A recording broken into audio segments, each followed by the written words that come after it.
የምታስቀምጡት። ዩቲዩብ ላይ ያላችሁ ላይክ፣ ሼር፣ ሰብስክራይብ አድርጉ። ቲክቶክ ላይ ያላችሁ ታፕታፕ ኮፒ ሊንክ ሼር አድርጉ። ሁላችሁም ታፕታፕ አድርጉ። እዚህ ጋር የምታዩቸው ቀብራራ ፖለቲከኞች ናቸው። ከነሱ ጋር ቆይታ አደርጋለሁ። አያሌ መንበር፣ ደረጀ አፍሪካ፣ እሸቱ ገጠሬው እንኳን ደህና መጣችሁ። ሁላችሁም ሰላም ብያለሁ። ድምጼ ይሰማል አይደል? እዚህ ዩቲዩብ ላይ ይሰማችኋል? ድምጼ ይሰማችኋል? ኦኬ፣ ድምጼ ይሰማችኋል? ዩቲዩብ ላይ ማይክ ላስጠጋው። እሺ እቺን ላሳጥራት። ወደ በኋላ አካባቢ ጥያቄ ስትፈልጉ ስልክ ቁጥር እዚህ ፊት ለፊት ላስቀምጥላችኋለሁ። በሚቀጥለው ሳምንት ከተሳካ ማስታወቂያ ነው ከጅዋር መሐመድ ጋር እንዲሁ ፕሮግራም ይኖረናል። ከልደቱ አያሌው ጋር እንደዚሁ ፕሮግራም ይኖረናል። ቀኑን እነግራችኋለሁ። አንድ 40 ደቂቃ 50 ደቂቃ ቆይታ ካደረግን በኋላ ለእናንተ ለጥያቄና መልስ ክፍት አድርጋለሁ። የማውቃችሁን ስለምትናገሩት ንግግር ጽዮንዬ እንዴት ነሽ? በቂ እውቀት በቂ ግንዛቤ ያላችሁ ጨዋ በስነ ምግባር የተሞላችሁ ፖለቲከኞችን የፈለጋችሁትን ጥያቄ እንድጠይቁ እኔ ጋር ነው የሚሆነው። የፈለጋችሁትን ጥያቄ እንድጠይቁ እድል ሰጣችኋለሁ። እሺ አዩ፣ ወደ እናንተ ልምጣ። ሬዲ ነህ? ሬዲ ነኝ። መጀመሪያ በድጋሚ እንኳን ደህና መጣችሁ። ምናልባት የምትሉት ነገር ካለ የሆነ ነገር በሉና ወደ ጉዳያችን እንሄዳለን። አያሌው የምትሏለን? እኔ የምለው ነገር የለኝም። እንግዳ ስላደረከ እናመሰግናለን። እንግዲህ ሰፋ ያለ ውይይት ይኖረናል ብዬ ተስፋ አደርጋለሁ። ዶክተር ደረጀ ነው ከኔ ታች የሚታየ። ዶክተር ደረጀ ያው በአማራ ፖለቲካ ላይ በኢትዮጵያ ፖለቲካ ላይ ጥሩ ሀሳብ የሚሰጥ ሰው ነው። አይ ቲንክ ሙያውም ፖለቲካል ሳይንስ ይመስለኛል ካልተሳሳትኩኝ፣ ራሱ ያስታውቃል። አፍሪካ ጎንደር ያው በዚሁ በእኛ ፖለቲካ ውስጥ በጣም አክቲቭ የሆነች ልጅ ነች፣ የቆየች ልጅ ነች። አይ ቲንክ ራሷን ዲስክሎዝ ማድረግ የምትፈልጋት አይመስለኝም። ያው እሸቱን ታውቀዋለህ፣ እኔንም ታውቀኛለህ፣ ታውቁኛላችሁ ብዬ ነው። ታንኪ። እሺ፣ እንዴት ነው? ሰላም ነው ወይ? ጤና ይስጥልን ቴዲ። ለመጀመሪያ ጊዜ ነው እዚህ ቤት የገባሁት። እናመሰግናለን። በእውነቱ ብዙ ጊዜ እከታተላለሁ ቤቱን እና ያው አንዳንዴም አጀንዳ እናደርጋለን፣ አንዳንዴ ደግሞ አጀንዳችን እንዴት ነው ጥሩ እንትን አለን እና ደስ ይላል። እንኳን ተገናኘን ቴዲ፣ አመሰግናለሁ። ቴንክ ዩ። እሺ አፍሪካ እንዴት ነሽ? ሰላም ነሽ ወይ? ሰላም፣ ጤና ይስጥልኝ ወንድሜ ቴዲ፣ እንዴት ነህ? ሌሎቻችሁንም ከላይም ከታችም ያላችሁ ወንድሞቼ ሰላም ብያለሁ። እድሉን ስለሰጠኝ በጣም አመሰግናለሁ። ቴንክ ዩ አፍሪካ። ዶክተር ደረጀ ሰላም ነው ወይ? አንዴ ተገናኝተናል መሰለኝ። አዎ ቴዲ እንዴት ነህ? ሰላም ነው ወይ? እንዴት ናችሁ? ሰላም ብያለሁ ሁላችሁም። እንግዲህ እድሉን ስላገኘን በጣም ነው የምናመሰግነው። እንደዚህ አይነት ውይይትም በዚህ ርዕሰ ጉዳይ ላይ ማዘጋጀቱ በጣም ወቅታዊና ትክክለኛ ነው። በጣም እናመሰግናለን ቴዲ። እግዚአብሔር ያክብርልኝ። ሁላችሁም ጽድት ያለ ውይይት እንድትሰሙ የሆነ ስላለው ነገር በነገራችን ላይ ሌሎቻችሁም እንደዚሁ በምታደርጉት ትግል ዙሪያ ላይ ሰብሰብ ብላችሁ ኦርጋናይዝድ ሆናችሁ የምንለው ነገር አለ ካላችሁ ሰዓቴን አመቻችቼ መድረኮችን ወደፊት እየፈጠርኩኝ ይሄዳለሁ። ሀሳባችሁን ትሸጣላችሁ። ለመጀመር ያህል አማራ ክልል ላይ እየተደረገ ያለ ጦርነት አለ። ቀስ ቀስ እያለን ከፓርቲኩላር ከሆነ ጉዳይ ወደ ጀነራል ወደሆነ ጉዳይ እንደዚህ እንመጣለን። እንደዛ በሄድ ይሻላል። ምናልባትም ከአማራ ስፔሲፊካሊ ከአማራ ለመጀመር ያህል አያሌው ለሁላችሁ ነው ጥያቄው። ምንድነው ምክንያቱ? አማራ ክልል ላይ የተጀመረው ጦርነት መጀመሪያ ምክንያቱ ምን ነበር? እስኪ በእናንተ ትንታኔ፣ በእናንተ እይታ አዩ ጀምር። አመሰግናለሁ ቴዲ። እድሉን ለዶክተር ደረጀ ልስጠው። በዚህ እንቅስቃሴ ውስጥም አብሮ ከመጀመሪያው ጀምሮ ስለነበረ የእኔ ምናልባት ተቃዋሚ ስለሆንኩኝ ከመጀመሪያው ጀምሮ ባላንሱን እንዳላስተው ሲጀምሩ ምክንያቱ ምንድን ነው የሚለውን ከሱ ልስማና እኔ የተወሰነ ልጨምር። እሺ ዶክተር ደረጀ። እሺ መልካም። እኛ እንግዲህ ከአዩ ጋር ትንሽ ማንስማማባት ጉዳይ ነው ይህ ጉዳይ ላይ ማለት ነው።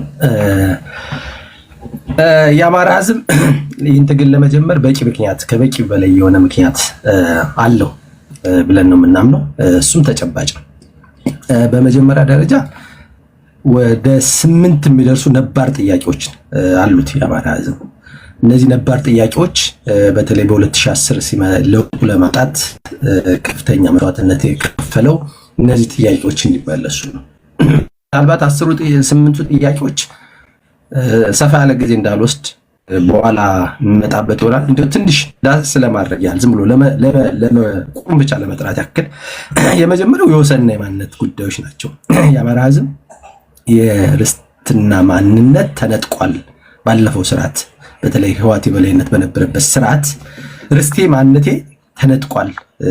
በተለይ ደግሞ የራያ የወልቃይት ወደዚህ ወደ ሸዋም ስንመጣ በተመሳሳይ የመተከል ጉዳይ እነዚህ ጉዳዮች ይነሳሉ። አንደኛው። ሁለተኛው የህገ መንግስት ጉዳይ ነው። በህገ መንግስቱ ውስጥ የጨቋይ ተጨቋይ ትርክት በ1960ዎቹ የተጀመረው የጨቋይ ተጨቋይ ትርክት እንደ ህጋዊ ማዕቀፍ ሆኖ ተቀምጧል። መግቢያው ላይ በተለይ የተቀመጠው የኢትዮጵያን ህዝብ በጨቋኝና ተጨቋኝ ትርክት የቃኘ ነው።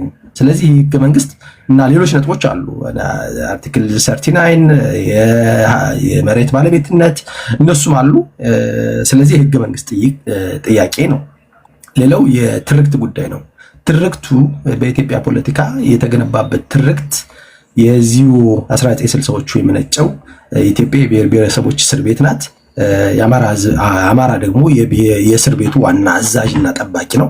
ስለዚህ ሌሎቹ ብሔሮች በእስር ቤት ውስጥ ነው የነበሩ። ስለዚህ ይቺ እስር ቤቷን መፍረስ አለባት፣ የእስር ቤቱ አዛዥም መውደቅ አለበት ብሎ የማሰብ ትርክት ነው። በዛ ትርክት ውስጥ ተቃይቶ ነው አጠቃላይ ፖለቲካው ሲሰራ የነበረው። ስለዚህ የትርክት ጥያቄ አለ ማለት ነው። ሌላው የክልል አወቃቀር ነው። የዚህ ቲኒክ ቤዝድ ሆኖ የተዋቀረው ፌዴራሊዝም አሁንም ኢትዮጵያን እንደ ሀገር ለመከፋፈልና ለማሳነስ የኢትዮጵያን ማንነት ኢትዮጵያዊ የሚለው ማንነት በክልሎች ማንነት ሪፕሌስ ለማድረግ ለመተካት ተደርጎ የተዋቀረና ኢትዮጵያን እንደ ሀገር ለማዳከም በተቃራኒው ብሔሮችን ወይም ደግሞ ጎሳዎችን ለማግነን የታሰበ ነው። ስለዚህ ይህኛው የአማራ ህዝብ በተለይ በኢትዮጵያ ዳር እስከ ዳር ተበትኖ ያለው የአማራ ህዝብ ተጎጂ አድርገዋል፣ ተጠቂ አድርገዋል፣ ሀገር አልባ ያደርገዋል የሚል ጥያቄ ነው ማለት ነው። ሌላው እንግዲህ የህዝብ ቆጠራ እና ከዚህ ህዝብ ቆጠራ ላይ ተነስቶ የመጣው የበጀት ቀመር የአማራን ህዝብ ተጠቂ አድርጎታል ነው። የህዝብ ቆጠራ ሲባል ታማኝነት ያለ ህዝብ ቆጠራ አልነበረም። እንደሚታወቀው በኢትዮጵያ በፓርላማ ደረጃ የታመነ 2.5 አማራዎች ጠፍተዋል ተብሎ እስከ መነገር የደረሰበት ሁኔታ ስለነበረ በዛ ህዝብ ቁጥር ተነስቶ ደግሞ በጀት ስለተሰራ የአማራ ህዝብ ላለፉት ዓመታት ተጎጂ ሆኖ በዚህ ኢኮኖሚካል ጄኖሳይድ እየተፈጸመበት የቆየ ህዝብ ነው የሚል ጥያቄ ነው። ሌላው እኩል የመልማት ጥያቄ ነው። የመጨረሻው የፖለቲካ ውክልና ነው። የአማራ ህዝብ ከአማራ ህዝብ በወጡ ለአማራ ህዝብ ጥቅም በሚሟገቱ ግለሰቦች ፖለቲካሊ አልተወከለም። ስለዚህ መወከል አለበት በትክክለኛ ሰዎች፣ ለአማራ ህዝብ ጥቅም በሚታገሉ በሚቆረቆሩ ሰዎች መወከል አለበት የሚል ጥያቄ ነው። እነዚህ ነባር ጥያቄዎች ናቸው። በዚህኛው ስርዓት የተፈጠሩ ሳይሆን በህወሓት ዘመን በነበረው ስርዓት የተፈጠሩ ናቸው። ለእነዚህ ጥያቄዎች መመለስ ተብሎ ትግል ተደርጎ በ2010 ለውጥ መጥቷል። ከለውጥ በኋላ ኤክስፔክት የሚደረገው እነዚህ ጥያቄዎች ተመልሰው ሀገራችን ወደ ተሻለ የዲሞክራሲና የኢኮኖሚ ስርዓት እንድትሸጋገር ነበር። ነገር ግን የሆነው በተወሰነ ደረጃ በጣም ተስፋ አስቆራጭ ነበረ። በአማራ ህዝብ በተቃራኒ በአማራ ህዝብ ላይ በጣም ሰፊ የሆነ እልቂት ነው የተካሄደው። የማፈናቀል እና የግድያ ተግባር ነው የተፈጸመው። እሱን ደግሞ እንዲቆም የአማራ ህዝብ በተለያየ ጊዜ ሰላማዊ ሰልፍ ማድረግ ጥያቄ አቀርቦ ነበር። ለዛ ጥያቄ መልስ የተሰጠው ግን ያው በዝምታ ነው የተላለፈው፣ ወይም ደግሞ በትኩረት ታይቶ ምላሽ አልተሰጠውም። ስለዚህ አማራጫችን የትጥቅ ትግል ነው ብሎ ትጥቅ ትግሉ ተጀምሯል ማለት ነው። በዚህ ነው እኔ የምገልጸው ምክንያቱም ማለት ነው። ታንኪ ዶክተር ደረጀ ከልብ አመሰግናለሁ። ታፕ እያደረጋችሁ የሚናገሩት ንግግር በጥራት ወደ እናንተ እንዲደርስ መቆራረጥ ካለ ሞዴሬተሮች ይነግሩኛላችሁ። ዩቲዩብ ላይ ያላችሁ 100 ምናምን ሰዎች፣ ፌስቡክ ላይ ምናምን ሰዎች እንዳላችሁ አላውቅም። ድምፅ ከተቆራረጠ ትነግሩኛላችሁ በጥራት ማይሰማችሁ ከሆነ። እሺ ከዶክተር ደረጀ ቀጥሎ አያሌው ልውሰድን የተወሰነ። እሺ አመሰግናለሁ። ዶክተር ደረጀ ያነሳቸውን ጥያቄዎች በተመለከተ የአማራ ጥያቄዎች ናቸው አብዛኞቹ፣ የኢትዮጵያን ጥያቄዎች ናቸው በዋናነት የአማራ አድርገን እንወሰዳቸውና ወደ አንተ ጥያቄ ፍሬም ላድርግልህ። አሁን ጦርነቱ የተነሳበት ምክንያት ምንድን ነው የሚለውን በምናይበት ጊዜ አማራ ያልተፈቱ ያልተመለሱ ጥያቄዎች አሉት። ኦብቪየስ የሚታወቁ ናቸው፣ የተቆጠሩ ጥያቄዎች ናቸው። 5-6 የሚሆኑ የነጠሩ ጥያቄዎች አሉት። ነገር ግን እነዚህ ጥያቄዎቹን ለማስመለስ የሚከተላቸው የትግል ስልቶች አሉ። ከሚከተላቸው የትግል ስልቶች ውስጥ አንደኛው የሰላማዊ የትግል ስልት የምንለው በፓርቲ ፖለቲካ እና በሌሎች የህዝባዊ አመፅ ወይም ደግሞ ሞቢላይዜሽን ላይ ልታስመልሳቸው የምትችላቸው ናቸው። ሌላኛው የመንግስት መዋቅር በመጠቀም ነው። ከዛ ውጭ ደግሞ የመሳሪያ አማራጭ በመሳሪያ ይመለሳል ብለው እንቅስቃሴ የሚያደርጉ አሉ ማለት ነው። የአማራ ህዝብ ብዙዎቻችን እንደምናውቀው የኢትዮጵያውያን ጠላት የሆነው ወያኔን ከ4 ኪሎ ነቅሎ ለመጣል በተደረገ ትግል ከፍተኛ መስዋዕትነት ከፍሏል፣ ከፍተኛ ዋጋ ከፍሏል። ያን መስዋዕትነትና ዋጋ ከከፈለ በኋላ ግን ጥያቄዎቹ አልተመለሱለትም። ይሄ የብዙዎቻችን መግባቢያ፣ በመንግስትም ውስጥ ያሉ ከመንግስትም ውጭ ያሉ የመሳሪያ ትግል አቀንቃኝም የፓርቲ ፖለቲካ የሚያቀነቅኑትም የአማራ ህዝብ ጥያቄዎች ህዝቡ እንደ ህዝብ ልጆቹን ቢገብርም ጥያቄዎቹ አልተመለሱለትም የሚል የጋራ መግባባት አለ። ይሄ ባለበት ሁኔታ የማዕከላዊ መንግስቱ እና የእሱ ቅርንጫፎች በሚሰሯቸው ችግሮች የነባር ጥያቄዎች አለመመለሳቸው እንዳለ ሆኖ ተጨማሪ ችግሮች እየተወለዱ ሄዱ ማለት ነው በጊዜ ሂደት። በዚህ ምክንያት የአማራ ህዝብ ወደ ማኩረፍ ተሸጋገረ። ይሄ አንደኛው አውድ ነው። ሁለተኛው አውድ ደግሞ የአማራ ህዝብ ደግሞ እንዲያኮርፍ የሚፈልጉ እንዲነሳሳ የሚፈልጉ መሳሪያ እንዲያነሳ የሚፈልጉ አካላት ደግሞ በዙሪያው ደግሞ አሉ። ይሄ በሌላኛው ወገን የሚቀመጠው ይሄኛው ወገን የአማራን ህዝብ ቁስል እያከከ የአማራን ህዝብ ችግር አጋኖ እየነገረ የተፈጸሙ ጥቃቶችን ሁሉ ምናልባትም ከበስተጀርባ አብሮ እያቀነባበረ የአማራ ህዝብ ተገደለ እያለ በአማራ ህዝብ ጩኸትና ሞት የራሱን ፖለቲካና ቢዝነስ መስራት የሚፈልግ ደግሞ ሌላ አውድ አለ። የእነዚህ የሁለቱ ጥምረት የአማራን ህዝብ ከማዕከላዊ መንግስቱና ከክልሉ ገዢ ፓርቲ እንዲርቅ አድርጎ በአኩራፊነት እንዲቀመጥ አድርጎታል እንደ ህዝብ። ይሄ በአኩራፊነት የተቀመጠን ህዝብ የሁለቱ ጥምረት ከውስጡ የመሳሪያ ትግል የሚያቀነቅሩ አካላት ከውስጡ እንዲነሱ እንዲወጡ አደረጋቸው ማለት ነው። ይሄ ምንድነው? በባዮሎጂ ምቹ የሚባል ማለት ነው።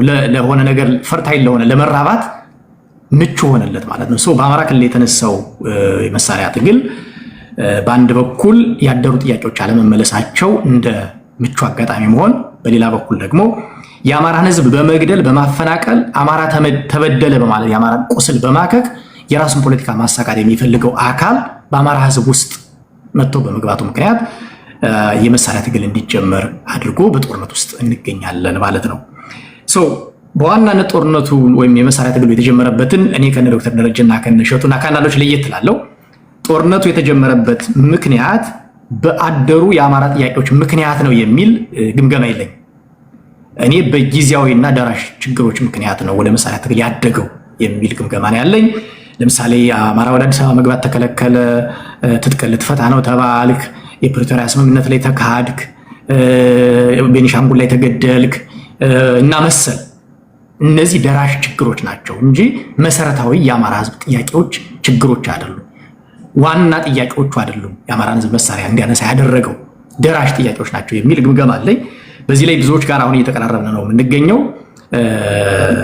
ይሄ ደራሽ ችግር ደግሞ ማን ነው የፈጠረው በምንልበት ጊዜ በአንድ በኩል ስርዓቱ ውስጥ ያሉ ሰዎች የስልጣን መንበራችን ሊላላ ነው፣ ስጋት አለብን በሚል በውስጣቸው የያዙትን አመፅ በክልል ውስጥ እንዲነሳ የራሳቸውን ስራ ይሰሩ ነበር።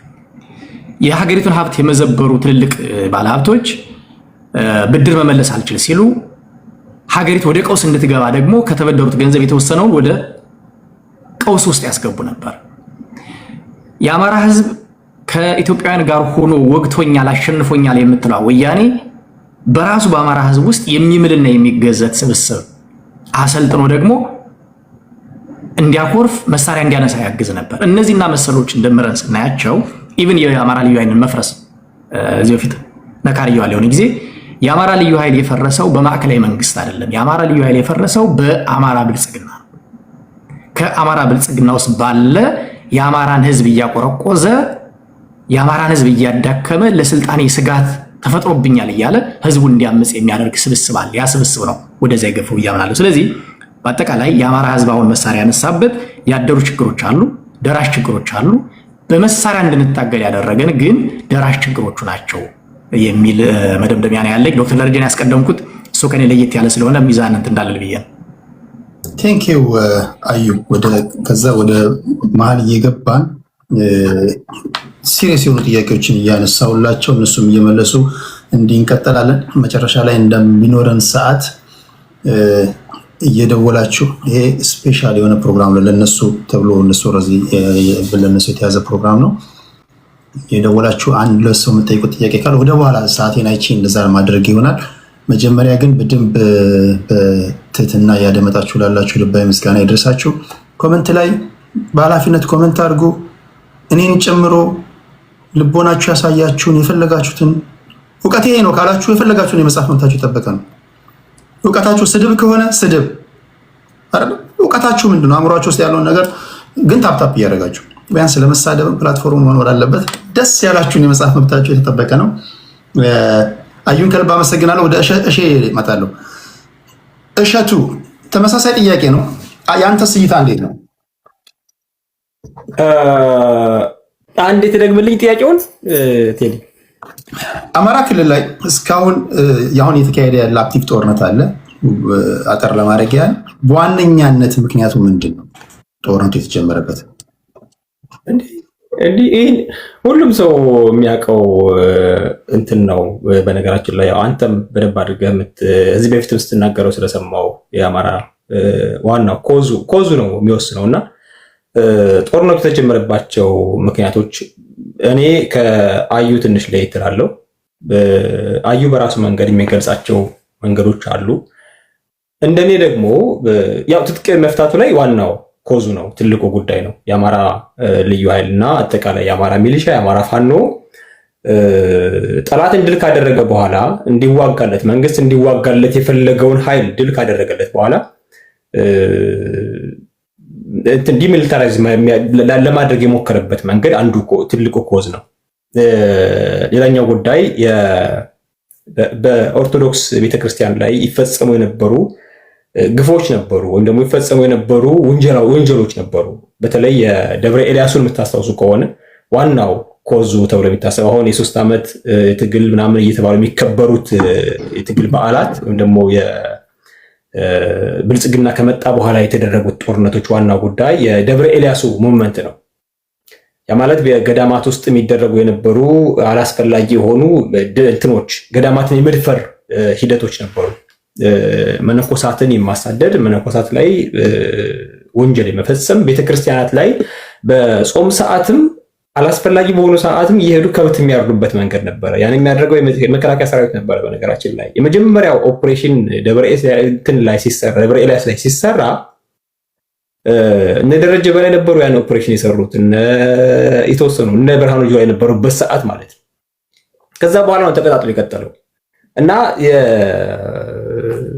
መንግስት የነበሩት ኮዞች እንዳሉ ቢሆኑ ልዩ ኃይሉን የማፈረሱ ሂደት እንዳለ ትጥቅን የማስፈታት ሂደት እንዳለ ቢሆንም ህወሓት ትጥቅ ባልፈታችበት ሁኔታ ጠላቶቻችን የአማራ ጠላቶች በሙሉ ታጥቀው አማራን ለማጥፋት፣ አማራን ለማሳደድ፣ አማራን ለመግደል፣ ለማፈናቀል እየጣሩ በነበረበት ሰዓት የአማራን ፋኖና የአማራን ሚሊሻ የአማራን ታጣቂዎች ግን የአማራን ገበሬ ትጥቅ ፍታ ብለው ያስገድዱት ነበርና ያነ ቂም ነበረ። ከዛ በኋላ በየገዳማቱ እየዞሩ ትንኮሳዎች ነበሩ።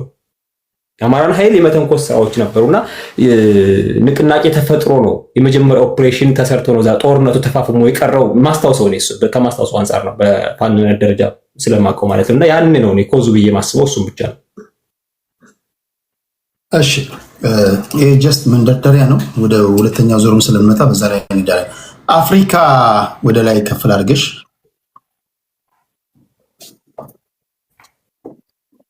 እሺ አመሰግናለሁ ቴዲ። አብዛኛው ነጥቦች መጀመሪያ የተናገሩ ወንድሞቼ ስለተናገሩት እንዳልደግም እፈራለሁ። ግን ባጭሩ ለማስቀመጥ የመጀመሪያ የአማራ ፋኖ የትጥቅ ትግል የጀመረበት አንድ ይቅርታ አፍሪካ ባክግራውንድ ላይ ክላሲካል ካለ አጥፊው በሌላም ፕላትፎርም ስላለው ሞኔታይዜሽን ኢሹ ላይ ነው። ኦኬ ሶሪ ይሰማል? ይሰማል። ኦኬ ቴንክ ዩ።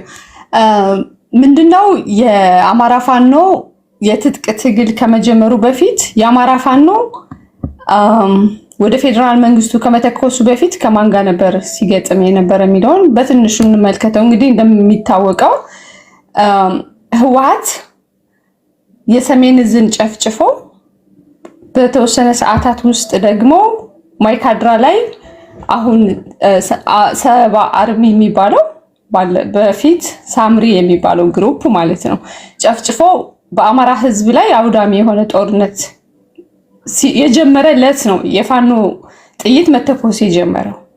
ያን ጊዜ ከመከላከያ ከመድረሱ በፊትም የክልሉ ልዩ ኃይልም ከመድረሱ በፊት እዛ አካባቢ የነበሩ ፋኖች ከዛ አካባቢ የነበሩ ሚሊሻዎች ናቸው ቀድመው እዛ በተለይ በዳንሻ በቅራቅር በኩል ጥሰው ሊመጡ የነበሩ የወያኔ ተዋጊ ኃይሎችን ገድቦ ያስቀረ ያ ኃይል ነው። ስለዚህ አሁን የፋኖ ትግል ለብቻው ከመጣ በኋላ ወይም የፋኖ ትግል ፌዴራል መንግስቱ ላይ መተኮስ ከጀመረ በፊት ከዛ በፊትም ጥይቶች፣ ውጊያዎች፣ ጦርነቶች ነበሩ እና አንድ ኮዝ ወይም ስፔሲፊክ ፋኖ ትግል የጀመረው በዚህ ቀን ነው ወይም በዚህ ምክንያት ነው ብለን የምናስቀምጠው ነገር አይኖርም። ኮሌክቲቭ እና በጣም በርካታ ግን ገፊ ምክንያቶች ነበሩ።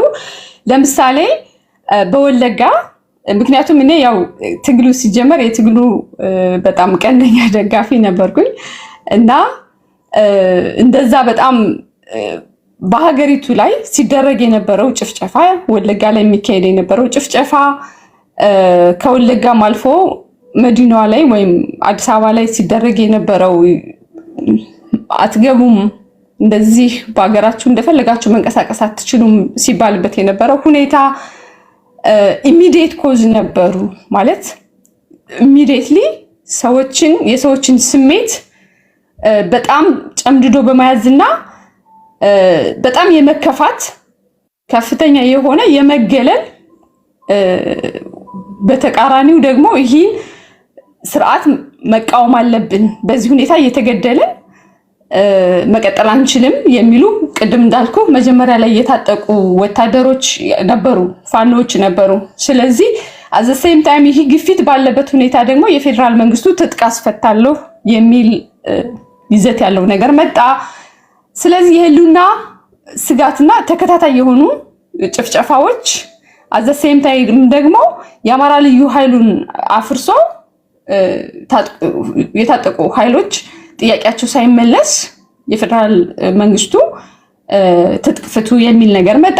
እነዚህ ኮሌክቲቭሊ በአንድ ጊዜ የሚመለሱ ጥያቄዎች ሳይሆኑ በርካታ እንትኖች ነበሩ፣ በርካታ ገፊ ምክንያቶች ነበሩ። ከትጥቅ ትግሉ በፊት ደግሞ በርካታ ሰላማዊ ሰልፎች ይካሄዱ ነበረ፣ በትልልቅ ከተማዎች ማለት ነው። በባህር ዳር፣ በማርቆስ፣ በደብረ ብርሃን፣ በጎንደር ኢቨን የጎንደሩን የምታስታውሱት ከሆነ ኢቨን ቢቢሲ ያስተላለፈበት በደንብ አድርጎ የተነሱ ጥያቄዎችን ፍሬም አድርጎ እንትን የተደረገበት ዶክመንተሪም የሰራበት ፕሮግራም አለ። ቢቢሲ የግድዘኛ ፕሮግራሙ ላይ ብትገቡ ታዩታላችሁ። እና ኮሌክቲቭሊ በርካታ የሆኑ ገፊ ምክንያቶች ነበሩት የአማራ ህዝብ ትጥቅ እንዲያነሳ የተደረገበት ምክንያት። ግን የአማራ ህዝብ ወይም የአማራ ፋኖ መተኮስ የጀመረ ከፌዴራል መንግስቱ ትጥቅ ፍታ ያለው ቀን አይደለም። ቅድም እንዳልኩ ከህወሓት የመጣበትንም ለመመከት መጀመሪያ ጥይት ተኩሶ አውዳሚ የነበረውን ጦርነት ገድቦ ይዞ ቆይቷል ማለት ነው። ባጭሩ ይህን ብቻ ልበል መሰለኝ። እሺ አሁንም አንድ ጥያቄ ለሁላችሁም ወረወርና እንደሚመቻችሁ ተቀባብላችሁ ትመልሳላችሁ። ካለፉት 8 ወይም ደግሞ ጦርነቱ ከተጀመረበት በተለይ ከዛ በፊት ከፌስቡክ ጀምሮ የምንተዋወቅ ሰዎች ሁልጊዜ ምናልባት ስናገር በሲሪየስ ስናገር የምታደምጡ ወይም ስጽፍ የምታደምጡ ሰዎች አሁንም ይገባቸዋል ካላችሁ እዚህ ውስጥ ኢትዮጵያ ምድር ላይ በእኔ እምነት ነው የምላችሁ የአማራን ያህል በቂ ኮዝ ያለው ብሔር አለ ብዬ አላምንም። ይሄን ቢከራከር ካለ አይ ዶንት ኖ ዝሆን የሚያክል ኮዝ አለው አማራ። የሐሰት ትርክቱን ተከትሎ ኢሰብአዊ ድርጊቶች፣ መፈናቀሎች፣ ግድያዎች ራሳቸው ባለስልጣናቶቹ በተለያዩ መድረኮች ማይክ ሲይዙ ሳት እያላቸው ይሁን እየረሱት ይሁን ዴሊብሬትሊ ይሁን 1 2 3 4 ባለስልጣን ብዬ ልነግራችሁ ይችላሉ። በየመድረኩ ላይ ይናገራሉ። አዎ የሐሰት ትርክት ፈጥረናል፣ ግን በትራንዚሽናል ጀስቲስ ወይም ደግሞ በሽግግር ፍትህ በሚደረግ ሂደት ላይ የዚህ ዋነኛ ደራሲዎች እጃቸውን ያገኛሉ እያሉ ይናገራሉ። ጤነኛ ብንሆን እንዲሁ በቀላል ማይታይ ነገር ማለት ነው። ህዝብን እንደዚህ ያደረጉ ሰዎች ሱፍና ከረባት አድርገው አሁንም ፖለቲከኞች የሆኑበት ዘመን ላይ ያለ ነው። ኦኬ ይሄን የሚያህል ዝሆን የሚያህል ኮዝ ያለው ህዝብ ከዚህ አብራክ የወጡ ፖለቲከኞች ይህንን ዝሆን የሚያህል ኮዝ ይዘው ታግለው ማታገል የከበዳቸው ለምንድን ነው? የተለያዩ ምክንያቶች ሊኖሩ ይችላሉ። የመታገያ ቋንቋ አማርኛ ስለሆነ ማንኛውም መንገደኛ ዝም ብሎ ይገባል። እንደምታውቁት ይታወቀውም አይታወቀውም እብዱም ጤነኛውም የሚገባበት ነው። ቋንቋ አንደኛው እንትን ነው። ከዛ ባሻገር ግን እናንተ የሚገቡትም ገብተው ቢያንስ በአንድ ቋንቋ ለምንድነው ታግላችሁ መታገል የከበዳችሁ? በዚህ ጉዳይ ላይ የወጥ የሆነ ትግል ማድረግ የከበዳችሁ ለምንድነው ብላችሁ ታስባላችሁ? እስኪ ከማለ ጀምር። እሺ ካንተ ከእሸቱ አይ ቲንክ እሺ ችግር የለውም። በእኔ በኩል በተደጋጋሚ ብዙ የተቋሰንበት አጀንዳ ነው። በነገራችን ላይ አጀንዳ የአማራ ትግል እንደምታውቀው እንትን ነው፣ የዘላን ሜዳ ነው። የዘላን ሜዳ ማለት ማንም ሰው እንዴት ነው ከብት ያለው ሁሉ የሚልበት ሂዶ ግጦሽ የሚያሰማራበት ማለት ነው። መናገር የቻለ ሁሉ የሚያወራበት፣ ፖለቲካ መተንተን የቻለ ሁሉ የሚተነትንበት ነው የአማራ ፖለቲካ። ተመሳሳይ ቋንቋ ነው ያለ፣ ሁሉም የሚናገር ቋንቋ ነው ያለ። ማንኛው አማራ ነው ማንኛው አይደለም የሚለውን መለየት እንኳን እስከማንችል ድረስ ማለት ነው። እና ለሁሉም ምቹ የሆነ ሜዳ ነው። በዚህ ሁኔታ ጠላትም ወዳጅም ኤሊቶችን ማሳደድ ይፈልጋል። የኢንተረስት ፖለቲካ የሰፋበት ሜዳ ነው። እያንዳንዱ ፖለቲከኛ ነኝ ያለ ሁሉ መጥቶ ቀሻ እንዴት ነው አፉን የሚከፍተው አማራ ፖለቲካ ላይ ነው፣ አማራ ሜዳ ላይ ነው። እና ብዙዎቹ ለማገዝ እንኳን ፈልገው ኢቭን አሁን አፈጮሌዎችን አይደለም በአማራ ህፃናት በአማራ ህዝብ እንትን ላይ ሰቆቃ ላይ ተረማምደው የራሳቸውን ኢንተረስት እውን ለማድረግ የሚፈልጉ ሰዎች ምንም ብታደርጋቸው አይናቸውን ጨፍሩ ይመጣሉ፣ አይሸሹ። ኮዙ የገባቸው አይደሉም። ኮዙ የገባቸውና በትክክል ደግሞ ለአማራ ህዝብ የሚሳሱ ስነ ልቦናቸው ከአማራ ህዝብ የተቀዳ ማለት እኩል መሳደብ የማይችሉ እኩል መመለስ የማይችሉ እኩል ሚዲያውን መቋቋም የማይችሉ ሰዎች ግን እግራቸውን ያሳጥራሉ። እና ብዙዎቻችን ተናካሾች በዝተናል። እኛ ራሳችን ተናካሽ ሆነን እነሱን ልናቀርባቸው አልቻለም። እኔ የምረዳው ነው እኔ እንደራሴ አብሬም ደግሞ በተወሰነ መንገድም ስለተሳተፍኩኝ ከብዙ እኔ እንደ ወጣት ሁኜ ከብዙ ምሁራኖች ጋር ለመማርም ስለምፈልግ ከነሱ ጋር ስለምጠጋ ማወራ ምሰማውንም በተሳተፍኩባቸው መድረኮች የምረዳው ነገር እሱ ነገር ነው። ተናካሾች ስለበዙ ብቻ እግራቸውን ሰብስበው ከየቤታቸው ተቀምጠዋል። ማታገል አልቻልንም። ሜዳው ለነሱ ምቹ ማድረግ አልቻልንም። ለምሁራን ምቹ ማድረግ አልቻልንም። ለኤሊቶች ምቹ ማድረግ አልቻልንም። አይደለም በውጭ ያሉ ኤሊት ተብሎ ምሁራን ናቸው ተብሎ በየቤታቸው የተቀመጡ ሰዎችን ይቅርና መሬት ላይ ያሉ ታጋዮችን እንኳን በልኩ ማታገል አልቻልንም። አንድ መሪ እንኳን መርጠን ወደፊት ማሰለፍ አልቻልንም። የአማራን ፋኖ ይህን ያክል ግዙፍ ሰራዊት ታይቶ በማይታወቅ ሁኔታ በዘመናት በምዕት ዓመት አንዴ እንኳን የማይገኝ እድል አግኝተን እንኳን አንድ መሪ መርጠን ማሳተፍ አልቻለም። ያ ምንድነው? ሁላችንም አዋቂዎች፣ ሁላችንም ፖለቲከኞች፣ ሁላችንም ስልክ ያለን ሁሉ ፖለቲከኞች ነን። መናገር የቻልን ሁሉ የለቃቀምናትን ሳምንት 2 ሳምንት ቲክታክ ላይ ተቀምጠን የለቃቀምናትን ቴዲ ቤት መጥቼ የተለያዩ ሰዎች የተለያዩ ብሔር ብሔረሰቦች ይመጣሉ እዚህ ቤት ላይ እነሱ የለቀምኳትን አማርኛ ምንም ፖለቲካ መጥቼ እንትን አደርጋለሁ እነሱ ላይ መጥቼ አቀርሽባቸዋለሁና ለዛ ነው ተናካሹ ስለበዛ መተው እንኳን ለማገዝ እንኳን ፈልገው መምጣት አይፈልጉ። ስለዚህ አንዳንዴ ምንድነው ካለን ልምድ አንፃር የሚነግሩን ምንድነው መታገል የምትፈልጉ ከሆነ በትክክል የአማራ ኮዝ ገብቷችሁ ወደፊት የምትመጡ ከሆነ ያኔ ጠይቁን።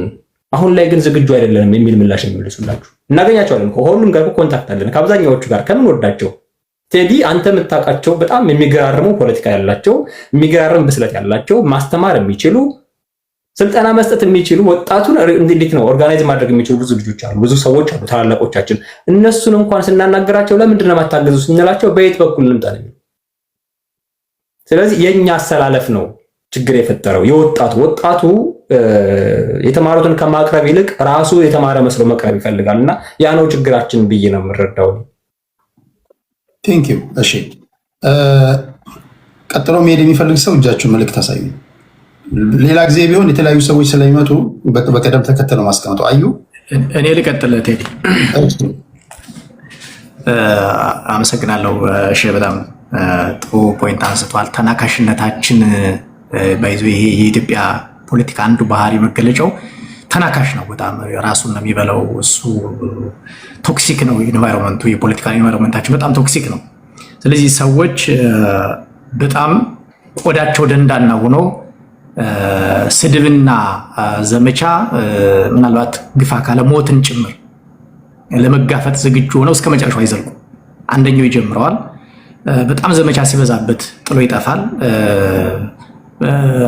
በጣም ካራክተር አሳሲኔሽኑ በጣም ከባድ ነው ባይዘው የኢትዮጵያ ፖለቲካ። እሱን ያነሳው እና ቴንኪው። በነገራችን ላይ አንተ ጋር እንድታየው የምፈልገው ቴዲ ጥያቄ ላይ የአማራ ጥያቄ በጣም ጠንካራ የተቆጠሩ የተሰሉ ጥያቄዎች መኖራቸው እንደተጠበቀ ሆኖ አማራ የኢትዮጵያን ዕዳ ጫንቋ ላይ መሸከሙን ደግሞ መዘንጋት የለብንም። ስለዚህ የአማራን ፖለቲካ ሰራለው ስትል የሀገር ፖለቲካን ታሳቢ አድርገህ ነው የምትጓዘው።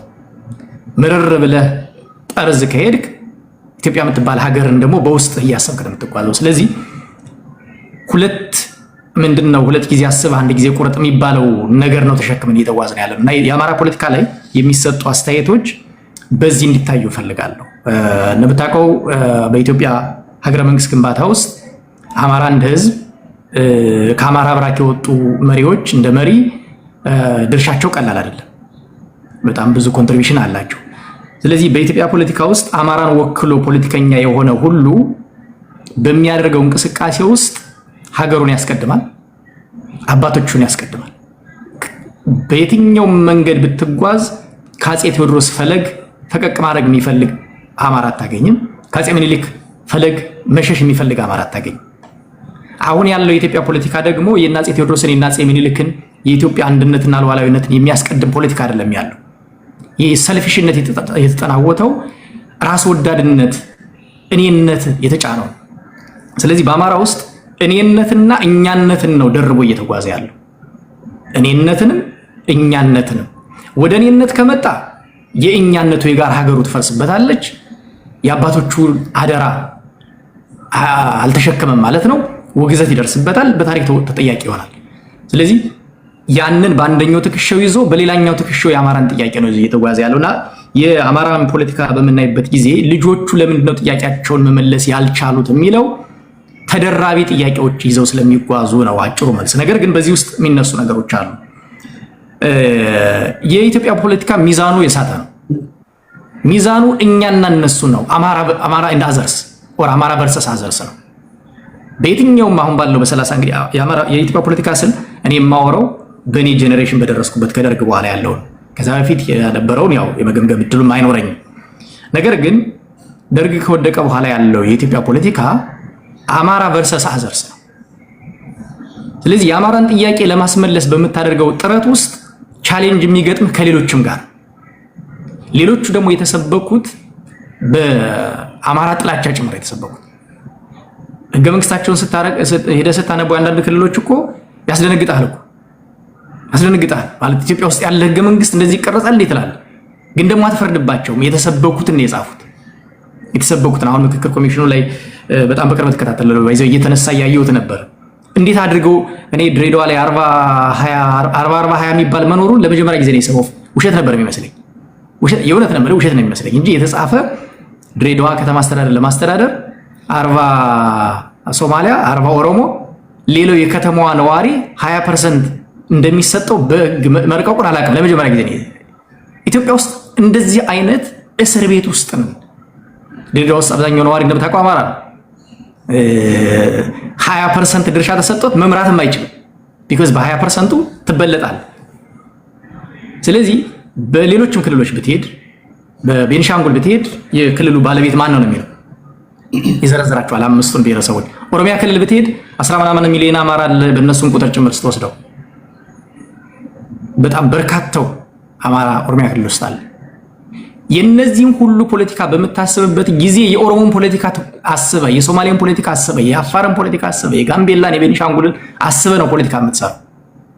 ስለዚህ አማራ ቨርሰስ አዘርስ ስለሆነ አማራ ውስጥ የወጡ ልጆች የአማራን ጥያቄ በቀላሉ ሊመልሱት ይችላሉ ወይም ይገባል የሚለው መደምደሚያ ሚዛኑ ሊሰጥ ይችላል ብዬ አስባለሁ። የኢትዮጵያ ፖለቲካ ሚዛኑ የተዛባ ስለሆነ ችግሮቹ ከዛ አውድ መታየት አለባቸው ነው። ህገ መንግስት የተረቀቀው በአማራ ጥላቻ ነው እንደምታውቁት። ከወያኔ ከ1967ቱ የትግል ማኒፌስቶ ነው የተቀደው። ከዛ በኋላ ኦነግም እንኳ ከዛ በፊት ነው ሌሎችም አካላት አዳፕት አድርገውታል። ከዛ ህገ መንግስት የተቀዱ ህጎች ናቸው ሌሎች ክልሎች አሉ። ኦሮሚያ ክልል ውስጥ እኮ አማራን በፖለቲካ ማደረጃጀት አትችልም። አማራ ኦሮሚያ ክልል ውስጥ እኮ መሪ መሆን አይችልም። ነሰሰርሊ ኦሮሚያ ክልል ብቻ አይደለም ሌላም ቦታ ላይ ማለት ሌሎች ግን አማራ ክልል ግን መሪ መሆን ይችላል። አማራ ዊዝን አማራ ክልልና ከአማራ ክልል ውጭ ያለውን ከፍለ በምታይበት ጊዜ የኢትዮጵያ ፖለቲካ አማራ ቨርሰስ አዘርስ በመሆኑ ለኢትዮጵያ ፖለቲከኞች ለአማራ ፖለቲከኞች ተጨማሪ በርደን ሰጧቸዋል የሚል ግምገማ አለኝ። ሶስተኛው ነጥብ የአማራ ቀጠና የፖለቲከኞች እግር ኳስ መጫወቻ ሜዳ መሆኑ ነው። እኔ ከዚህ በፊት ተናግሬ አውቃለሁ። በተለይ እኔ የጎንደር ልጅ ነኝ እንደምታውቁት። ጎንደር አፄ ኃይለ ሥላሴን ለመቃወም እንቅስቃሴ በጀመረበት ጊዜ የተማሪዎች አመፅ፣ ከዛ በኋላ ሲከሽ ወደ ጫካ ሲወጡ ከአዲስ አበባ ዩኒቨርሲቲ እየወጡ እዛውም አካባቢ ያሉት የሄዱት ጎንደር ነው። እነ ኢሃፓ እነ ኢዲዩ ምናምን የሚባሉት ቤዛቸው ጎንደር ነው። ኢቭን እነ ጀብሃና እነ ቲፒኤልኤፍን በምታይበት ጊዜ እዛው ድንበር ላይ ስለሆኑ ቀጠናቸው የመታገያ ሜዳ ነው። እግር ኳስ ሜዳ ግጥሚያም እንደምታደርግበት በደርግ ጊዜ የነበረውንም ተመሳሳይ ነው የሚሆነው። በወያኔ ጊዜም ኢቭን ከደርግና ወያኔ ጊዜ አካባቢ በመሃል ላይ ከፋኝን ብትወስደው ከዛ በኋላ የእነ አባት አርበኞችን ብትወስደው የእግር ኳስ ሜዳው አሁንም የግጥሚያው ሜዳ ጎንደር ነው። which is technically አማራ ክልል ማለት ነው። ጎንደር ቀላል ሪሶርስ አይደለም። አማራ ክልል ውስጥ ትልቅ ቤዝ ነው። ስለዚህ አብዛኛው የአማራ ክልል የተቃዋሚዎች የእግር ኳስ ሜዳ ግጥሚያ ነው የነበረው ነው። ሌሎችን የሰላማዊ የፖለቲካ ታጋዮችን ጭምር ብንፈልጋቸው ሪሶርስ የሚሰበስቡት ከአማራ ነው።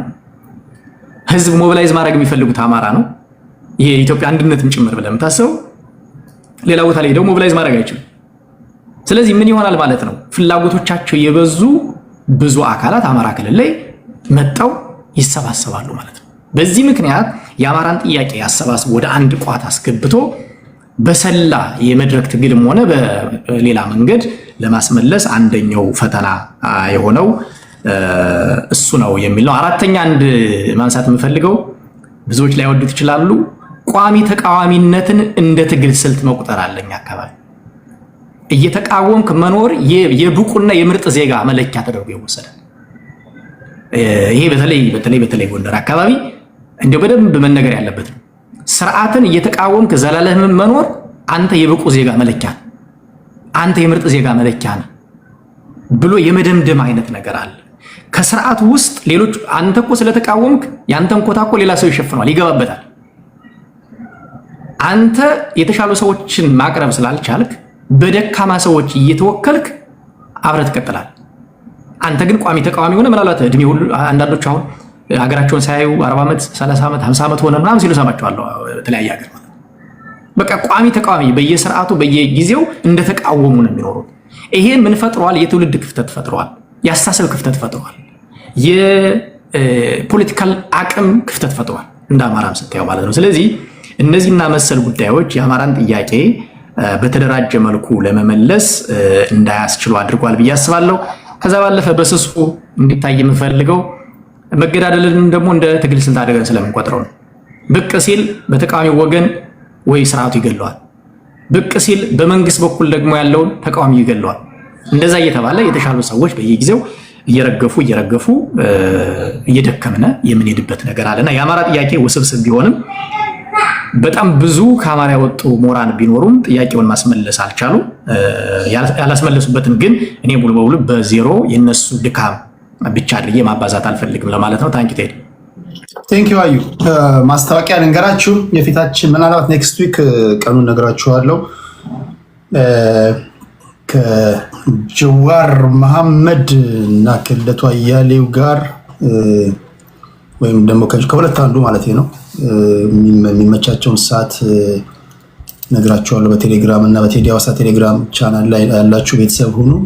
ቀኑን ነግራችኋለሁ። ከነሱ ጋር ቆይታ ይኖርናል። ሌላው ማስታወቂያ ቴዲ ሐዋሳ ድራይቪንግ ስኩል ቶሮንቶ ላይ ያለላችሁ ከኢትዮጵያ ለምትመጡ ድራይቪንግ ላይሰንስ መያዝ ለምትፈልጉ ብቁ አሽከርካሪዎች እንድትሆኑ እናደርጋችኋለን። ኦንላይን ክላስ ከፈለጋችሁ ኦንላይን እንሰጣችኋለን። ፓኬጆች አሉ። ኢንካር ትሬኒንግ ከፈለጋችሁ እሱን እንሰጣችኋለን። ነገሮች እየጠነከሩ ነው። በጊዜ የድራይቪንግ ላይሰንስ ባለቤት እንድትሆኑ በዚህ አጋጣሚ እነግራችኋለን። መንጃ ፈቃድ የሌላችሁ ቴዲ ሐዋሳን ኮንታክት አርጉት፣ አስተምረን እናስፈትናችኋለን። እሺ፣ ሌሎች ብዙ ማነሳቸው ጥያቄዎች አሉ። እንዳልኳችሁ ስፔሲፊክ ከሆነ ወደ ጀነራል ወደ ሆነ ነገር ነው የሚለው። ማነሳቸው ጥያቄዎች በጣም ሲሪየስ እየሆኑ ይሄዳሉ። የምትማሩበት ይሆናል። በድጋሚ ታፕታፕ አድርጉ። 100,000 ካላስገባችሁ ሪኩዌስት የላካችሁ በሙሉ ታፕታፕ አድርጉ ጋይስ። የሚናገሩት ንግግር እንዳይቆራረጥና በጥራት እንድታደምጡ ነው። ዩቲዩብ ላይ ያላችሁ እንደዚሁ ላይክ፣ ሼር፣ ሰብስክራይብ ማድረግን እንዳትረሱ። ፌስቡክ ላይ ያላችሁ እንደዛ አድርጉ። መጨረሻ ላይ የተወሰነ እድል የሰጧችሁ ጥያቄ ትጠይቃላችሁ ስላችሁ ጥያቄ ነው የምትጠይቁት ጋይስ። ጥያቄ ማለት መጨረሻ ላይ የጥያቄ ምልክት ያለው ንግግር ማለት ነው። ወይ ጥያቄ ከሆነ እንደዛ ነው። አስተያየት ከሆነ አስተያየት ነው። ደቂቃ የሰጧችሁ ወደ በኋላ አካባቢ ያለ ማድረግ ሙከራ አድርጋለሁ። እሺ፣ ግን 100,000 ካልገባ ታፕታፑ ይህን ማድረግ አልችልም። ዩቲዩብ ላይ ያላችሁ ብቻ ነው እድል የምሰጠው። ስልክ አስቀምጥላችኋለሁ። ጽዮን ከልብ ነው ማመሰግነው። እሺ፣ ተመሳሳዩን ጥያቄ ለሁላችሁ ነው ማነሳው። አፍሪካ እና ዶክተር ደረጀ አሉ። አይ ቲንክ ዶክተር ደረጀ ልትናገር ትፈልጋለህ መሰለኝ። ከዛ ወደ አፍሪካ እመጣለሁ። መልካም ቴዲ። አይ እሺና አዩ ያነሱት ሀሳብ እንዳለ እኔም የምጋራው ሀሳብ ነው። ነገር ግን እንደው ታክቲካሊ ይህን እንደው ሰፋ ተደርጎ ሲታይ ነው። እኔ ደግሞ በዛ በትግሉም ውስጥ ስለነበርሁ እንደው ስልታዊ ችግሮች ምንድን ናቸው የሚለውን ትንሽ ማንሳት እፈልጋለሁ። እና 3 መሰረታዊ ችግሮች ገጥመውን ነበር። የመጀመሪያው የአማራ ሕዝብ ጥያቄ በየትኛው ማዕቀፍ ነው ሊፈታ የሚችለው? የአማራ ሕዝብ የሚያነሳቸው ጥያቄዎች አዩ ቅድም እንዳነሳው መሰረታዊ ጥያቄዎች ናቸው፣ ሰፊ ጥያቄዎች። የህገ መንግስት ጥያቄ ስታነሳ ብቻህን አይደለም፣ ከኢትዮጵያ ሕዝቦች በሙሉ በጋራ ቁጭ ብለህ ህገ መንግስት ዕጣ ፈንታችንን አስረድተህ ጉዳቱንና ጥቅሙን አስረድተህ ነው። ሁለተኛው የትርክት ጥያቄም ቢሆን በተመሳሳይ ደረጃ ነው። ሌሎችም በተለይ የአማራ ህዝብ በአጠቃላይ በኢትዮጵያ ከየትም ቦታ ተበታትኖ የሚገኝም ስለሆነ ያም መሆኑ መልካም ነው ብዬ ነው የማስበው። እኔ ሀገር የሚገነባው በዛ መንገድ ስለሆነ ተሰባጥሮና ተሳብቆ በመኖር ስለሆነ ማለት ነው። እና እነሱ ጥያቄዎች በምንኛው ማዕቀፍ ነው? እንደ አማራ በአማራ ላይ ቆሞ ነው ወይስ ደግሞ ኢትዮጵያን ወደ ተጨባጭ ደረጃ ላይ አስቀምጦ ኢትዮጵያን ግምት ውስጥ አስቀምጦ ነው ሊፈታ የሚችለው? እሱ ጋር መሰረታዊ ችግር ገጠመ። ያ መሰረታዊ ችግር በአብዛኛው ኢሊቶች ሪያሊስቲክ የሆነው ትክክለኛም የሆነው የአማራ ህዝብን ከኢትዮጵያ ነጥለህ ልታየው አትችልም። የኢትዮጵያ አንድ ፓርት ሆኖ ነው ሊታይ የሚችለው። ከዛ ስትነጥለው የአማራ ህዝብ የሚለው ዋጋ ያጣል፣ ቫልዩን ያጣል። ስለዚህ የኢትዮጵያም ጥያቄዎች በተመሳሳይ ደረጃ የአማራም ጥያቄዎች በተመሳሳይ ደረጃ በኢትዮጵያ ማዕቀፍ ውስጥ መፈታት አለባቸው። ምክንያቱም ብዙዎቹ የአማራ ጥያቄዎች የኢትዮጵያውያንም ጥያቄዎች ስለሆኑ በባለፈው ስርዓት የተወሰኑ የፖለቲካል ክሊኮች ብቻ ዶሚኔት አድርገው ጭነውብን የቆዩ የትንክ የዘር ፌዴራሊዝም ማንሳት እንችላለን።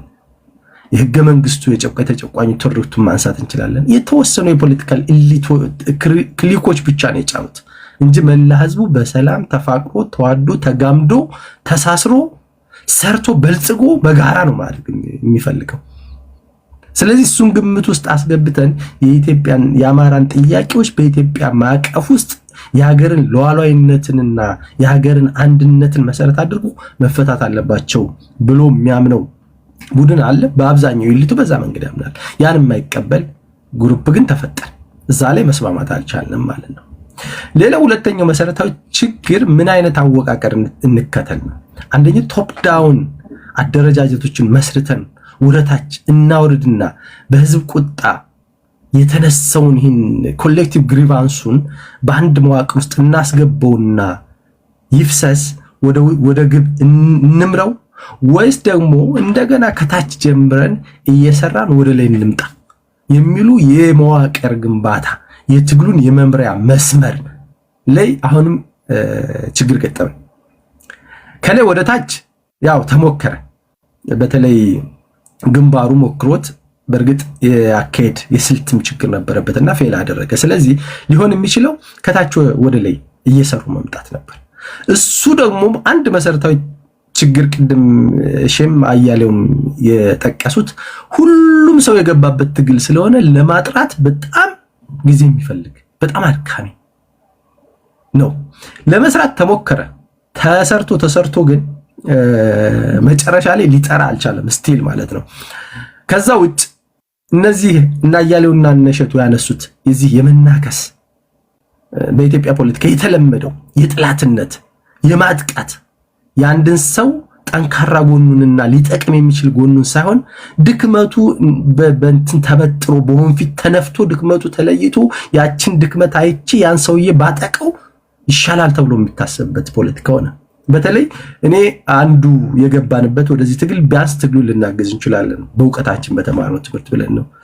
ሌላም አንዱ ወንድሜም ነበር ዶክተር ምስጋናው እና በጣም ከፍተኛ የሆነ ዘመቻ ነው የተካሄደብን እና ሁላችንም ያው ወደ ኋላ እንትልን መሬት ላይም በተመሳሳይ ደረጃ የተሻሉ ሰዎች ሊመሩ የሚችሉ የሚያስብ ሰዎች ወደዛ ትግሉ ሲገቡ አሁን ዘመቻ ነው የሚከፈተው። እሱ ነገር ይህ የፖፑሊዝም የሚባለው የመንጋነት ባህሪ በጣም ስር በመስደዱ የተነሳ በኢትዮጵያ ፖለቲካ በአማራ ብቻ አይደለም፣ ይህ መንጋነት ስሜቱ ማለት ነው ክሪቲካሊ ከማሰብ ይልቅ ዝም ብሎ በስሜት በጋራ መነዳት አይነቱ ሁኔታ ስለሰፋ እሱ ላይም ይህን ኦርጋናይዜሽኑን ስንሰራ በመዋቅር ውስጥ እያስገቡ በህግና በደንብ ከመመራት አንጻር ከፍተኛ ችግር ስለነበረ ነው። አይፈታም ይፈታል፣ እሱን ሌላ መፍትሄው ላይ የሚነሳ ጉዳይ ስለሆነ እተዋለሁ። እንዲሁ ችግሩ ላይ ፎከስ ላድርግ ብዬ ነው። ሌላው ሶስተኛው የጥላት ልየታ ነው። የአማራ ህዝብ የሚዋጋበት ትግል የሚያደርግበት የፖለቲካም ትግል የሆነ ሰላማዊ ትግልም ሲያደርግበት የቆየ የራሱ የሆነ ምክንያት አለው። ምክንያቱም ቅድም አስቀምጠነዋል። ደራሽ ምክንያት በሁለት ከፍለው ነው እና ዩም ሲያብራሩት የነበረው ደራሽ ምክንያትና ነባር ምክንያት ነው። ሌላ የለው። ኢሚዲየት ኮዝ እና ዋና ሜን ኮዝ ነው። ደራሽ ምክንያቶች አሉ፣ ግን ሜን ኮዝ አለው። በጣም መሰረታዊ ሲታገልበት ነው። ከ1960ዎቹ ጀምሮ የመጣ ነው ያ ሜን ኮዝ ማለት ነው። ትርክት እየተሰራበት ስለቆየ ማለት ነው። ቅድም አንተ ስታነሳው ነበር። ያ ኮዝ አለ። ያ ኮዝ ማን ነው የፈጠረው? እኛን ወደ ትግል ያስገባና አካል ማን ነው የሚለው ላይ መጀመሪያ ላይ ስምምነት ተደርሷል። በሙሉ ሰምንቱ ጥያቄዎች የሚባሉት በህዋት የተፈጠሩ ናቸው። ምንም እንትን የሚል የለም። ከዛ በኋላ ያሉት ደራሽ ምክንያቶች ደግሞ ይሄ ማፈናቀሉ፣ ግድያው፣ እነዚህን ጥያቄዎች አለመመለሱ ደግሞ በአሁኑ ስርዓት የተፈጠሩ ናቸው።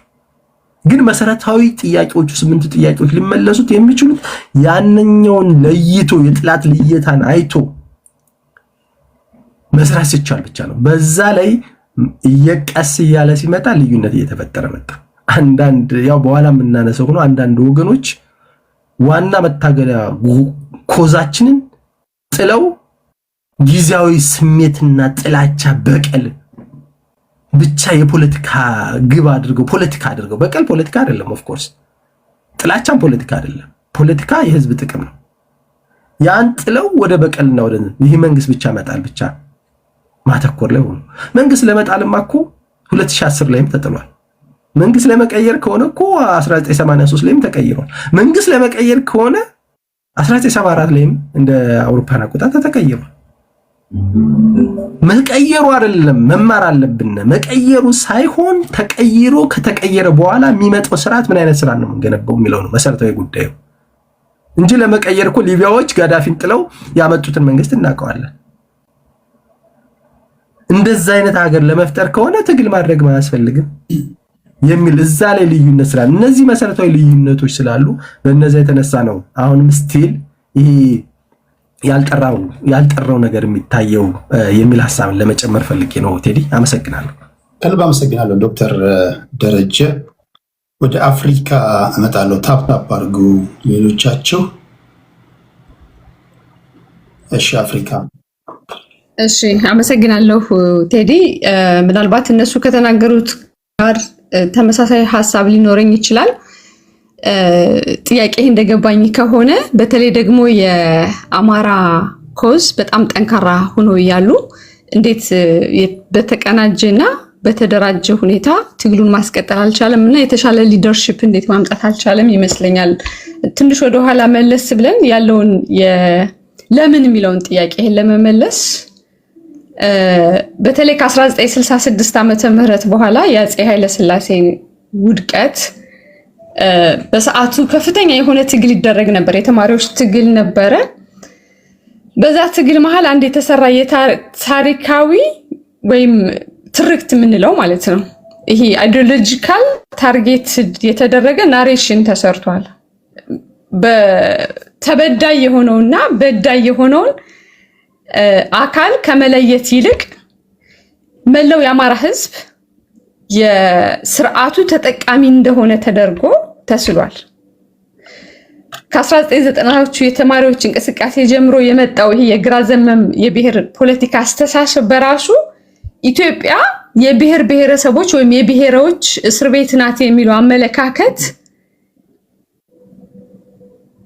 አማራው ደግሞ በኢትዮጵያዊነቱ የማይደራደር ስለሆነ አማራው የበላይነት ነበራቸው ብሎ ፈርጆ ፍሬም አድርጎ ነው ያመጣው ያንን ፖለቲካ ስለዚህ ህዝብን ከስርዓት ጋር አስተሳሰረው ተቃውሞ በራሱ ሰፊው የአማራ ገበሬ በዛን ሰዓት የነበረው እንደማንኛውም የኢትዮጵያ ገበሬዎች እንደማንኛውም በኢትዮጵያ ህዝብ በፊውዳል ስርዓቱ ነበር የሚሉትን የጭቆና ወይም የሀብት ክፍፍል የዛ ስርዓት ተጠቃሚ ግን አማራው እንደሆነ ተደርጎ ፍሬም ተደርጓል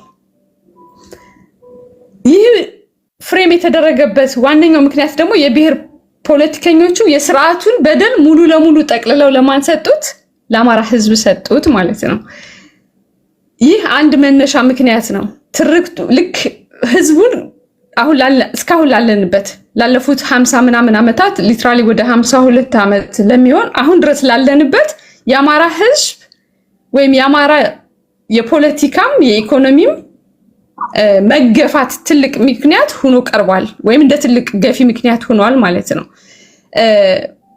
1987 ላይ ኢህአዴግ ህገ መንግስት ይሰማል ሌላ ድምጽ ይሰማኛል እኔ ማውራው ይሰማል ይሰማል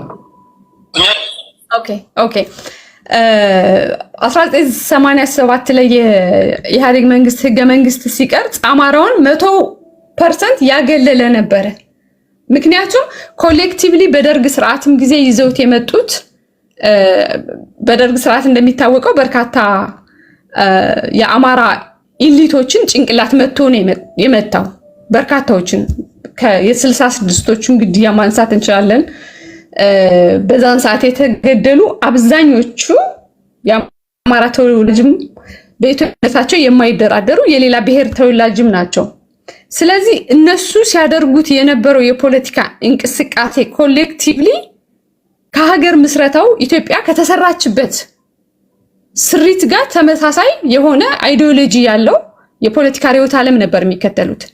ነገር ግን እነሱን አጽድተው ከመጡ በኋላ የደርግ ስርዓት ሲመጣ ያንን ክሬም የሆነውን ጭንቅላት ከቀጨ በኋላ ያመጣው ስርዓት ግራ ዘመም የሚባለው ነው። ያ ግራ ዘመም ደግሞ በተመሳሳይ ሁኔታ ምን አገዘው? ህዝቡን እንደ ህዝብ ፈርጆታል። አሁን ለምሳሌ በዛን ሰዓት ሲደረግ የነበረው ነጭ ሽብር፣ የቀይ ሽብር የፖለቲካል የሆነ ፍሬም ያለው ይመስለናል። ነገር ግን የኢሊቱን የማጽዳት በቀጥታ የተደረገ የፖለቲካ መሪ አልባ ማህበረሰብ እንዲፈጠር የተደረገ ያፈጻጸም ሂደቱን የሚለያየው በደርግ ጊዜ ሲደረግ የነበረው አሁን እየተደረገ ያለውም ነገር ኢሊትን የማጽዳት ነው። ምክንያቱም አንድ ማህበረሰብ እንደ ኢሊት ኮሌክቲቭሊ መዋቅር ዘርግቶ የማህበረሰቡን ችግር መፍታት የሚችል ሊደርሺፕ መስጠት ካልተቻለ አሁን ያለውን የመበታተን ወይንም አሁን ያለውን ኮሌክቲቭ የሆነ የራሳችን ግብ እንዳይኖር መሰረት የጣለ ነገር ነበር ብዬ አስባለሁ። ስለዚህ እነዛ ነገሮች መነሻ ምክንያቶች ናቸው። ከዛ በተጨማሪ ለምሳሌ የሀገር መንግስት ግንባታው ላይ የኢትዮጵያዊነትን ዋጋ ወይንም ኢትዮጵያዊነትን እንደ ስጋት የሚያይ ማህበረሰብ ተፈጠረ። አማራው በታሪኩም በባህሉም በማንኛውም ምክንያት ከብሔር ማንነቱ ይልቅ እንደምናውቀው ለሀገራዊና ለአንድነቱ ነው ትኩረት የሚሰጠው። አብሮት መሳ ለመሳ የሚሄደው የፖለቲካ ኢሊት ግን ኢትዮጵያዊነትን እንደ ስጋት የሚያይ ሆኖ ነው የመጣበት። ኢትዮጵያዊነት ከሆነ እኔ የሚሻለኝ ትግሬነቴ ነው፣ እኛ ኢትዮጵያዊነት ስንል እኔ የሚሻለኝ ኦሮሞነቴ ነው፣ ወይም እኔ የሚሻለኝ እንደዚህ የሚባለው ብሔር ነው የሚለውን ሐሳብ በጎን እያቀንትን እያሉ ነገር ግን ኢትዮጵያዊነትን እንደ ስጋት ማየት የሚታይበት ፍሬሚንግ መጣ እና ያ በልምምድ ነው። ያ ሐሳብ ያ ልምምድ እያደገ መጣ። ከዛ ያ ልምምድ የፖለቲካ ማዕከልን እንዲያጣ አድርጎታል። ማህበረሰቡ የራሱ የሆነ የፖለቲካ ማዕከል እንዳይኖረው አድርጎታል። በኢትዮጵያዊነት ጥላ ስር ብቻ መሰባሰቡን እንደ ምክንያት ያየው ይሄ በብሔር የሚደራጀው የፖለቲካ ማዕከል ራሱን በብሔራዊ አካባቢ ጥቅሞቹን ኢንተረስቱን ለማስከበር ሲሄድ፣ አማራው ግን የራሱ የሆነ የፖለቲካ ማዕከል እንዲያጣ አድርጎታል። እነዚህ ነገሮች በሙሉ ኮሌክቲቭሊ የአማራው ጥያቄ አሁን ቅድም አንተም እንደጠቀሰው ከፍተኛ ገፊ ምክንያት እያለው ኮሌክቲቭሊ በተቀናጀና በተደራጀ ሁኔታ ጥያቄውን ጠረጴዛ ላይ አስቀምጦ በትጥቅም ቢታገል አዘሴም ታይም ሰላማዊ በሆነ መንገድ ቢታገልም የተሻለ ስራ ማምጣት አልተቻለም። ያ የሆነበት ምክንያት ተለጣፊ ወይም ላይክ እንደዚህ ከሆነ አንድ ሰው ከፈጠረለት ካምፕ ውስጥ ነው ሄዶ የሚገባ። ለምሳሌ ደርግን በመቃወም በርካታ የኢትዮጵያ ወጣቶች ከፍተኛ የሆነ መስዋዕትነት ከፍለዋል። በጦርነትም በሰላማዊ ትግልም እየተረሸኑ ማለት ነው። በዛን ሰዓት ግን አብዛኞቹ ጭንቅላቶች ተመተዋል በቀይ ሽብርና በነጭ ሽብር። ናት ኦንሊ የአማራ ብቻ ሳይሆን በርካታ የጉራጌ አካባቢ ወጣቶች አዲስ አበባ ላይ በግፍ ተረሽነዋል። በጣም ታሪክ ሊያነሳቸው የሚችላቸው በጣም በርካታ የኢትዮጵያዊነትን ስሜት ይዘው ስርዓቱን አንገት ለአንገት የተናነቁ ኢትዮጵያዊ ወጣቶች ተጨፍጭፈዋል። ስለዚህ ቤዝ ያጣው የአማራ ማህበረሰብ ብቻ ሳይሆን የኢትዮጵያ ማንነትን የሀገራዊ የፖለቲካ ምህዳሩ እንዲሰፋ የሚፈልገው ኢሊት በሂደት እየተጠረገ ነው የመጣውና የአማራ ብቻ ብለን ልንላቸው አንችልም። እዛ ላይ አሁን ላለው የቀውስ እና ያሉንን ጥያቄዎች ለምሳሌ የማንነት ጥያቄ አለ፣ የፍትህ ጥያቄ አለ። ቅድም አንተ እንዳልከው የኮሌክቲቭ የሆነ የትራንዚሽናል ጀስቲስ ጥያቄዎችን ለማስፈጸም የሚያስችል ነገር ለምን አልተፈጠረም ነው። ምንድነው እንግዲህ እነዛ ክሬሞች ከተመቱ ጀስቲስ አብሮ ነው የሚቀበረው። ምክንያቱም ኢትዮጵያ ውስጥ ባለው ፖለቲካ ፍትህ ተቀብራለች። ምንም እውነት ተቀብሮ ነው የምንኖረው። አሁን እውነትንም ፍትህንም ቀብረን ነው ከጠላቶቻችን ጋር ለፖለቲካም ስንቀመጥ አብረናቸው የምንቀመጥ ጭላንጭል እንኳን መምጣት የሚችልበት ሰርከምስታንስ ከተመጣ በሚል ተስፋ ማለት ነው። ነገር ግን በኢትዮጵያ ምድር ውስጥ ፍትህ ተቀብራለች።